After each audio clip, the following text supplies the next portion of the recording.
औज़ु बिल्लाहि मिनश शैतानिर रजीम बिस्मिल्लाहिर रहमानिर रहीम सल्ली अला मुहम्मदिन व अला आलि मुहम्मदिन कमा सल्लैता अला इब्राहीम व अला आलि इब्राहीम इन्नका हमीदुम मजीद अल्लाहुम्मा बारिक अला मुहम्मदिन व अला आलि मुहम्मदिन कमा बारकता अला इब्राहीम व अला आलि इब्राहीम इन्नका हमीदुम मजीद। अल्लाह ताला का बेहद किया फजल हुआ, करम हुआ, एहसान हुआ कि अल्लाह ताला ने हम सभी लोगों को जो है, गिने चुने लोगों को जो है इस मजलिस के अंदर बैठने की तौफीक नसीब अता फरमाई। उसने खुद अपने हाथों से हमें अपने दीन का काम करने की तौफीक नसीब अता फरमाई, अपने इस मजलिस के अंदर बैठने की तौफीक नसीब अता फरमाई, जुमा का बयान सुनने की तौफीक नसीब अता फरमाई। जिस तरीके से मैं हर बयान में बोलता हूँ कि अल्लाह ताला ने दुनिया भर में बहुत सारे अल्लाह ताला के बंदे हैं, लाखों करोड़ों की संख्या में बंदे हैं, लेकिन अल्लाह उनमें से चंद बंदों को ही चुनता है जो उसकी दीन के काम के लिए, जिन्हें वो मुनासिब समझता है कि बाबा यही इंसान जो है मेरे दीन के काम के लिए सही है, बराबर। तो अपन अल्लाह ताला का शुक्र अदा करना कि अल्लाह ताला अपने को उन लोगों में से समझता कि जो लोग अल्लाह ताला के दीन का काम करेंगे। तो पिछले 2 जुमा से अपन बात क्या कर रहे हैं, मुसलमान की खूबियां क्या है, बराबर। और मैं पिछले जुमा में बताया था कि इस जुमा में पाकिज़गी के बारे में डिटेल में बात करूंगा, लेकिन अभी भी बहुत सारी चीजें बची है जो मैंने नोट डाउन किया है। यहाँ पर बहुत सारी अभी चीजें बची है, तो जब तक ये कंप्लीट नहीं होगा तब तक मैं क्या कर नहीं सकता, वो स्टेप वाइज नहीं जा सकता अभी, है क्या। मेरा क्या है कहना कि जब तक ये सभी खूबियां कवर नहीं होती पूरे तरीके से, मैं जब तक उनको समराइज नहीं करता तब तक एक एक बाद में मैं क्या करने वाला, हर जुमा को एक एक खूबी को जो है एक्सप्लेन करते जाने वाला। ये ईमान का पार्ट है। अभी नमाज तक अपन गए नहीं, सिर्फ ईमान में चाहिए अभी अपन, क्योंकि अपने सहाबियों ने 13 साल या फिर कमोबेश 13-14 साल जो है मेहनत करे थे ईमान का सिर्फ वक्त। जो अपन पिछले 8-10 जुमा से देख रहे, इन बातों के ऊपर अमल करने के लिए उन्होंने अपनी जिंदगी के 14 साल डाले थे। तो 14 साल के सामने ये 8-10 जुमा कुछ भी नहीं है। तो जब तक ये हर एक बात जो है अपने दिलों में नहीं रुकती, जब तक हर एक बात जो है अपने दिलों में नहीं बैठती, तब तक अपन दूसरे पायदान पर नहीं जाने का। जब तक आपका ईमान पक्का नहीं होता तब तक नमाज पढ़ के कुछ फायदा नहीं है। तो ईमान के बारे में बात करेंगे, जब तक ईमान की बात खत्म नहीं होती तब तक नमाज तरफ जाने का नहीं। फिर उसके बाद जिक्र, फिर हज, ये वो बाकी की सब चीजें बाद में, किस्से, रमजान, फिर उसके बाद बकरीद, ये सब चीजें बाद में होते। पहला क्या है इम्पोर्टेंट, पहला इम्पोर्टेंट है ईमान। तो पिछले जुमा तक अपने कितने खत्म में थे, 12 मुसलमानों की 12 खूबियों में के बारे में अपन क्या करें, पिछले दोनों जुमा में बात किए। अगर आप में से अगर कोई उन दोनों जुमाओं में अगर नहीं रहेंगे यहाँ पर, तो आप लोग जो है मेरे यूट्यूब चैनल पर जाके उन दोनों बयानात को सुन सकते। और अपन अल्लाह ताला का शुक्र अदा करना कि अल्लाह ताला ने अपने को जो है अच्छी तरीके से सुनने की और अच्छी तरीके से देखने की, मस्जिद तक चलते आने की सलाहियत अता फरमाई। अपने कितने सारे भाई बहन हैं जो मस्जिद तक नहीं आ सकते। हाँ, बहनों को तो अल्लाह ताला ने अपने नबियों ने तो अलाउड नहीं किया मस्जिद के अंदर, लेकिन अपने जो कुछ भाई हैं जिन्हें आंखों को दिखता नहीं, जिन्हें कानों को सुनने नहीं आता, जिनको चलने नहीं आता, जो अपाहिज है, जो दिमाग से कमजोर है, वो लोग मस्जिद में नहीं आ सकते। तो अपना काम क्या है कि अपन जो भी बातें यहाँ पर सुन रहे वो जाके अपने घर में औरत बेटियों को बताना, अपने भाई बहनों को बताना जो मस्जिद में नहीं आ सकते उनको, अपने गली में के लोगों को बताना, अपने पड़ोसी को बताना, अपने दोस्तों में बात बताना कि आज ये जुमा में आज ये बात हुई थी।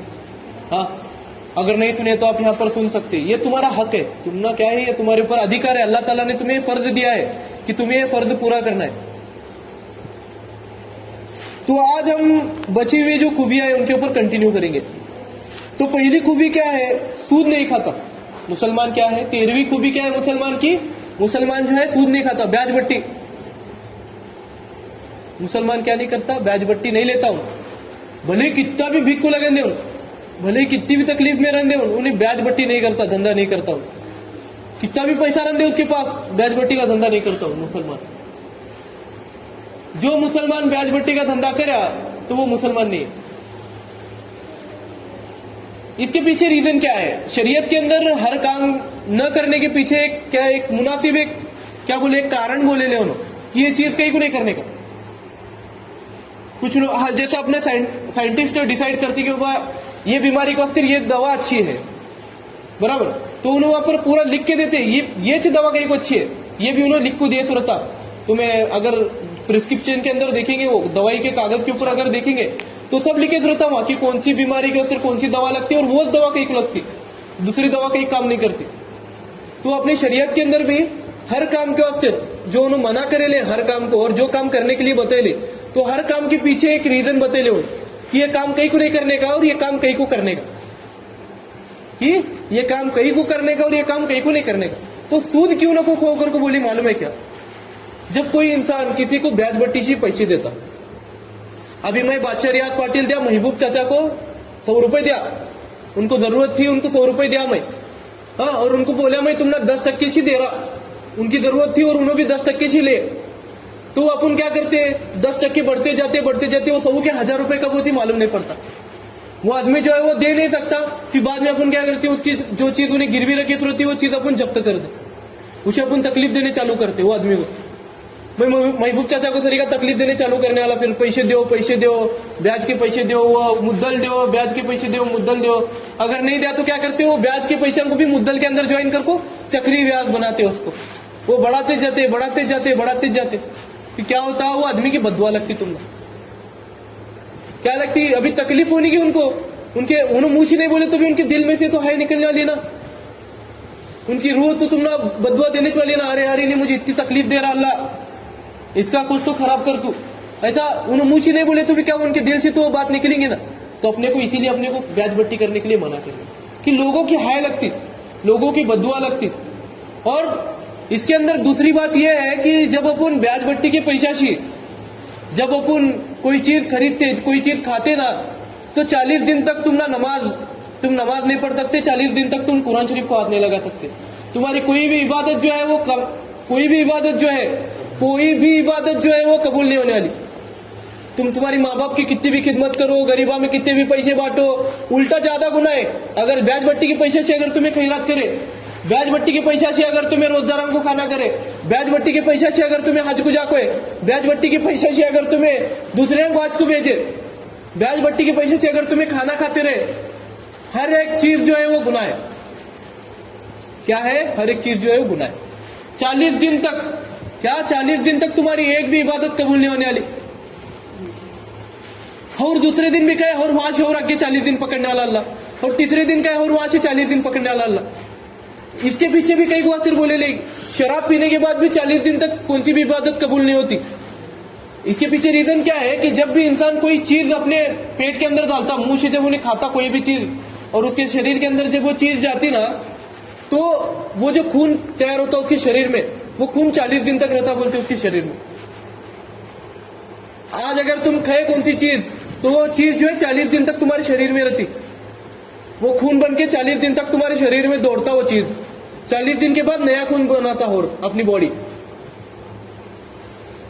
तो इसीलिए अपने को क्या बोले नहीं, 40 दिन के पीछे का रीजन क्या ये है कि 40 दिन इसके लिए नको बोले नहीं पढ़ने का ना, 40 दिन इबादत क्यों नहीं कबूल होती, क्योंकि तुमने तुम्हारे जो बॉडी के अंदर वो चीज अभी भी है, वो हराम का जो तुम्हें खाए सो चीज, हराम के पैसे से जो चीज खाए सो है, हराम के पैसा से जो हराम चीजें जो अपने पर हराम है, जैसा सुअर का गोश्त, फिर उसके साथ साथ शराब, नशीली चीजें, ये अगर खाने के बाद क्या होता है 40 दिन इसलिए मना करेली क्योंकि वो चीज जो है 40 दिन तक तुम्हारी बॉडी के अंदर क्या रहती, फिरती रहती तुम्हारी बॉडी के अंदर।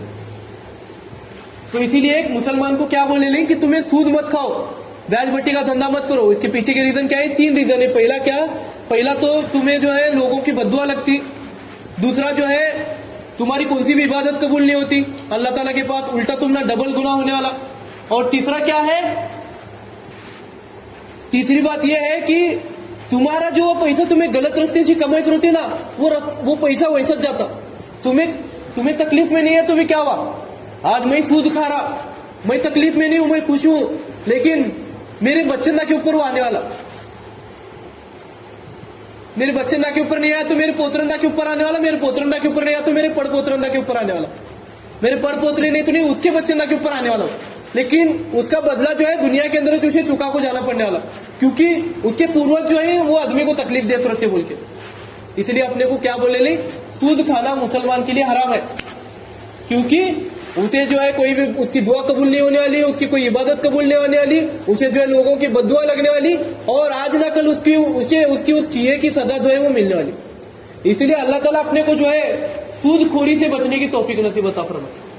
क्या अता फरमाए? सूदखोरी से बचने की तौफीक नसीब अता फरमाए। तो उसके बाद और दूसरी खूबी क्या है, मतलब 14वीं खूबी क्या है मुसलमान की? मुसलमान जो है गुरूर नहीं करता। इस बात के ऊपर मैं एक पूरा बयान बोले से फिर भी मैं और शॉर्ट में बताता। मैं अब ये तीसरी की चौथी बार बात कर रहा हूं मैं गुरूर के बारे में। गुरूर जो है ना बहुत बेकार चीज है। कुछ लोगों को पैसे का गुरूर होता, कुछ लोगों को खूबसूरती का गुरूर होता, कुछ लोगों को ज्यादा प्रॉपर्टी का गुरूर होता, कुछ लोगों को औलाद का गुरूर होता है, मेरे 4-5 बच्चे हैं, मुझे कौन पकड़ सकता, ऐसा गुरूर होता। कुछ लोगों को खूबसूरती का गुरूर होता, कुछ लोगों को नॉलेज का गुरूर होता, मेरे जैसा होशियार कौन नहीं, इस चीज का भी लोगों को गुरूर होता। तो बहुत सारे अलग अलग टाइप से गुरूर के अंदर भी अलग अलग चीज का अलग अलग गुरूर होता। मेरे पास इतने सारे गाड़ियां हैं, तुम्हारे पास गाड़ियां हैं क्या, इस बात का भी गुरूर होता। कुछ लोगों को पोजीशन का गुरूर होता, रुतबे का गुरूर होता, जैसे कि मैं गांव का पटेल हूं, तुम्हें सब जने झुको मेरे सामने। हाँ, मैं पुलिस हूं, तुम सब लोग झुको मेरे सामने। हाँ, मैं मुख्यमंत्री हूं, मेरे सामने झुको। मैं पंतप्रधान हूं, मेरे सामने झुको। मैं आमदार हूं, मैं खासदार हूं, मैं नगर सेवक हूं, मैं सरपंच हूं, हाँ, मैं ग्राम सेवक हूं। ये सब बातों का क्या अर्थ था? गुरूर होता लोगों को। तो ये सब चीजें जो है खत्म होने वाली है यार। क्या होने वाली है? खत्म होने वाली है। पैसा टाइम के साथ खत्म होता, प्रॉपर्टी टाइम के साथ खत्म होती, खूबसूरती टाइम के साथ खत्म होती, हाँ, बेटे टाइम के साथ बूढ़े होते, तुम्हें भी मरते, हाँ, उसके साथ साथ गाड़ियां जो है वो टाइम के साथ खराब होती जाती, जमीनें जो है टाइम के साथ खराब होती जाती, नापिक होती जमीन, हाँ, हर एक चीज का जो है अंत है। कोई भी पोजीशन ज्यादा दिन तक नहीं टिकती, हर पोजीशन जो है एक टाइम के बाद खत्म होने वाली है ना। कोई भी आदमी ज्यादा दिन तक पुलिस नहीं रहने वाला, एक ना एक दिन उसे रिटायर होना पड़ेगा। कोई भी आदमी ज्यादा दिन तक जो है मिलिट्री में नहीं रहने वाला, एक ना एक दिन उसे रिटायर होना पड़ने वाला। हाँ, आज मोदी अगर पंतप्रधान है, अगर उन्हें सोचता रहेगा कि मैं 25 साल 30 साल तक पंतप्रधान रहेगा, उसके बाद उन्हें मरने वाला है ना। क्या कयामत के दिन तक उन्हें पंतप्रधान होने वाला? हाँ, आज उद्धव ठाकरे साहब सोच रहे कि मैं मुख्यमंत्री हूं यहाँ का। अगर वो मुख्यमंत्री है तो आज उन्होंने मुख्यमंत्री, कल उन्होंने भी हारने वाले ना। तो उस चीज का गुरूर क्यों? तो अपन क्या करना? बचना गुरूर से, क्योंकि गुरूर करने का जो हक है वो सिर्फ अल्लाह ताला को है। किसे गुरूर करने की जात सिर्फ किसकी है? अल्लाह ताला के। अल्लाह ताला के अलावा किसी और को हक नहीं है दुनिया के अंदर, किसी और को भी कोई भी हक नहीं है दुनिया के अंदर कि वो गुरूर करे।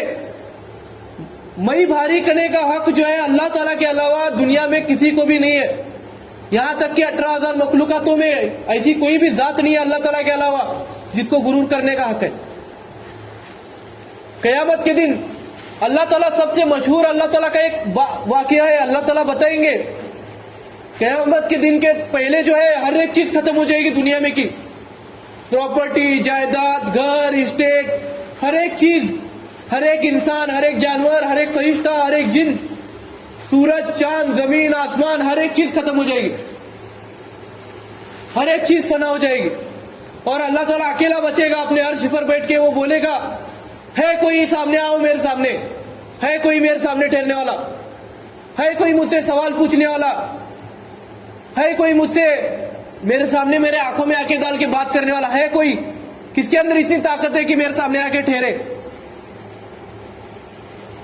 मैं हूं खुदा, मैंने तुमको पैदा किया, मेरे हाथ में तुमको मारने की ताकत है, मेरे हुक्म से हवाएं चलती है, मेरे हुक्म से जमीन से अनाज निकलता है, मेरे हुक्म से तुम पैदा होते हो, मेरे हुक्म से तुम मरते हो, मेरे हाथ में तुम्हारी जिंदगी भी है, मेरे हाथ में तुम्हारी मौत भी है। मैं ही बारिश को बरसाता हूं, मैं ही समंदरों के अंदर लाटों को बहाता हूं, मैं ही तुम्हारी किस्मत का मालिक हूं, मैं ही तुम्हारे कल का भी आज का भी मालिक हूं, मैं ही तुम्हारे कल का भी मालिक हूं। है कोई मेरे सामने आके मुझको पूछने वाला? तो कोई भी वहां पर नहीं होगा। तो अपन गुरूर करना क्या है अपने पास? अपने को मालूम है अपन कब मरने वाले, अपने को मालूम है 1 सेकंड के बाद क्या होने वाला है अपने साथ, अपने को मालूम है घर में गए तक अपन जिंदा रहेंगे क्या नहीं रहेंगे। अरे तू इंसान है, तुझे ये तक मालूम नहीं कि तू यहाँ से मस्जिद में से बाहर निकल को तू जिंदा बचेगा क्या नहीं। और तू क्या करता? फना होने वाली चीजों के ऊपर गुरूर करता, फना होने वाली चीजों के ऊपर गुरूर करता। अल्लाह ताला से अपन दुआ करना, या अल्लाह ताला मुझे जो है गुरूर न करने की तौफीक नसीब अता फरमा, मुझे गुरूर के जो बात है इससे बचा, क्योंकि गुरूर जो है अच्छे अच्छे लोगों को नफ्त नाबूद करता।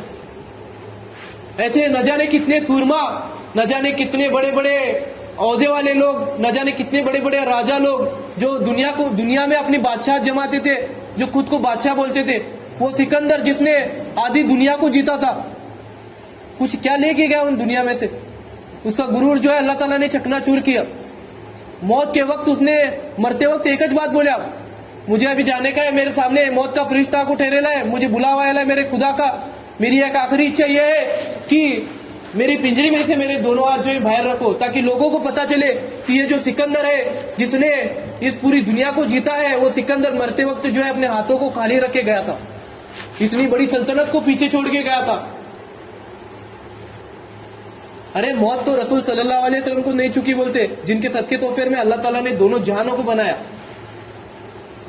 गुरूर तो उनको होना चाहिए रसूल सल्लल्लाहु अलैहि वसल्लम को, जिन्होंने जीते जी अल्लाह ताला को देखा, जिन्होंने जीते जी जन्नत जहन्नुम को देखा।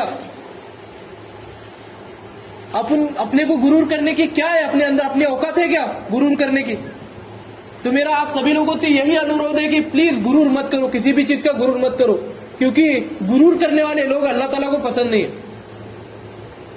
क्योंकि गुरूर करने वाले लोगों के लिए जो है अल्लाह ताला ने एक मौजूदा जिंदा मौजूदा जो है बना के रखेला है। फिरौन की जो बॉडी है अभी भी सड़ने की, वहां कहा मिस्र के अंदर अभी भी फिरौन की जो कब रूह है, उसकी जो बॉडी है वो अभी भी सड़ने की। अल्लाह ताला उसकी बॉडी को नष्ट होने से नहीं, सड़ती है और बॉडी रिकवर होती है, और सड़ती है और रिकवर होती। अल्लाह ताला एक जीता जागता नमूना बना को छोड़ेला फिरौन को, कि अगर तुम गुरूर करोगे तो तुम्हारी भी हालत फिरौन की जैसी होगी, ना तुम्हारी दुनिया कामयाब होगी ना तुम्हारी आखिरत कामयाब होगी। तो प्लीज गुरूर अगर आपको होगा तो अल्लाह ताला से अभी माफी मांगो, और इस गुरूर के ये जो गुरूर जो है इसे छोड़ दो, क्योंकि मुसलमान जो है कभी गुरूर नहीं करता, मुसलमान जो है कभी गुरूर नहीं करता, क्योंकि इसीलिए अपने रसूल सल्लल्लाहु अलैहि वसल्लम ने जो है गुरूर ना हो मुसलमान को, इसीलिए जो है अपने रसूल सल्लल्लाहु अलैहि वसल्लम ने कुछ सुन्नतें बताई है। दाढ़ी रखो, सुन्नत लिबास पहनो, अपने टकनों के ऊपर जो है पैंट को मुदड़ के रखो, मूछ मत रखो, मूछ जो है गुरूर का प्रमाण है। क्या है? मूछ जो है गुरूर का प्रमाण है। आपने कुछ लोगों को प्रश्न आता कि यार इस्लाम के अंदर मूछ रखने के लिए क्यों मना करेले? अपने कुछ हिंदू दोस्त भी अपने को पूछते कभी कभी, अरे तुम्हारे लोग दाढ़ी रखते मूछा क्यों नहीं रखते? तो अपने शरीयत के अंदर उसके मूछ क्यों नको रखो बोले नहीं, क्योंकि मूछ जो है वो गुरूर का प्रतीक है, और मुसलमान जो है कभी गुरूर नहीं करता, और जो गुरूर करता है वो मुसलमान नहीं है। इसीलिए जो है अपने रसूल सल्लल्लाहु अलैहि वसल्लम ने अपने हुक्म किया कि दाढ़ी रखो। दाढ़ी जो है वो गुर्बत का प्रमाण है, मूछ जो है वो जो है घमंड का प्रतीक है। तो इसीलिए मूछ जो है मुंडाया करो और दाढ़ी जो है बढ़ाया करो। अभी वक्त का तकाजा रहने की वजह से मैं और ज्यादा बातें तो नहीं बता सकता, अगली जुमा में इंशाअल्लाह अगली खूबियों के बारे में बात करेंगे। पहले तो मैं दुआ करना चाहता हूँ, हमारे दादी जी जो है अपने अलाउद्दीन अमीन पटेल की जो बीवी है, उन्होंने बीमार है, अपने अश्विनी हॉस्पिटल में उन्होंने एडमिट है। अभी अचानक एक 4-5 दिन के पीछे उनको चक्कर आई थी उनको, तो उनकी शिफा के लिए अपन सब लोग दुआ करेंगे। अल्लाह ताला जो है उनको शिफाए कुल्ली नसीब अता फरमाए। अल्लाह ताला जो भी उनको बीमारी है उनको बाहर निकाले उसमें से, और अल्लाह ताला उनको जो है बीमारी से बचाकर जो है शिफा की जो है रहमत अता फरमाए, और उनके घर वालों को जो है अल्लाह ताला सपोर्ट दे, इसकी अल्लाह ताला से गुजारिश है। और मेरे अल्लाह ताला से मेरी और एक गुजारिश है कि आज जो भी बयान के अंदर हमने बातें बताई, जिसमें मुसलमान सूद क्यों नहीं खा, मुसलमान को सूद क्यों हराम है, और उसके साथ साथ मुसलमान को गुरूर क्यों नहीं होना चाहिए, तो इन दोनों बातों पर जो है हम सभी लोगों को जो है अल्लाह ताला अमल करने की तौफीक नसीब अता फरमाए। तो मैं 2 अक्टूबर से लेकर आज तक के जितने भी बयान है वो सभी आपको मेरे YouTube चैनल पर मिलेंगे। ये बताने के पीछे का मकसद ये है कि हर बयान में मैं बताता कि मुसलमान के ऊपर फर्ज है कि वो दीन की बातें जो है सिर्फ अपने तक ना रखे, वो अपने भाई बहनों तक, मुसलमान भाई बहनों तक पहुंचाए। कयामत के दिन कुछ लोग ऐसे उठेंगे जिनकी खोपड़ियां जो है वो अंगारों में होंगी। कयामत के दिन कुछ लोग कब्रों से ऐसे उठाए जाएंगे, ऐसे हालत में उठाए जाएंगे जिनकी खोपड़ियां जो है अंगार पर होंगी, और कुछ लोग ऐसे उठाए जाएंगे जिनकी जबान जो है उनके मुंह के अंदर से आग निकलती होगी, उनकी जबान जो है वो जलती होगी। तो रसूल सल्लल्लाहु अलैहि वसल्लम से साहबियों ने पूछा ऐसे क्यों होगा रसूल सल्लल्लाहु अलैहि वसल्लम? तो रसूल सल्लल्लाहु अलैहि वसल्लम ने फरमाया कि वो लोग वो होंगे जिन्होंने दीन की बातें जिनके पास थी लेकिन वो दूसरे लोगों तक नहीं पहुंचे, जिनके पास ऐसा दीन की कुछ मालूमात थी जो वो लोगों तक नहीं पहुंचे, इसलिए अल्लाह ताला उनको जो है कयामत के दिन एक नमूना बना के पेश करेगा सब लोगों के सामने कि ये वो लोग हैं जिन्होंने जो है दीन की बातें जो है वो लोगों तक नहीं पहुंचाए।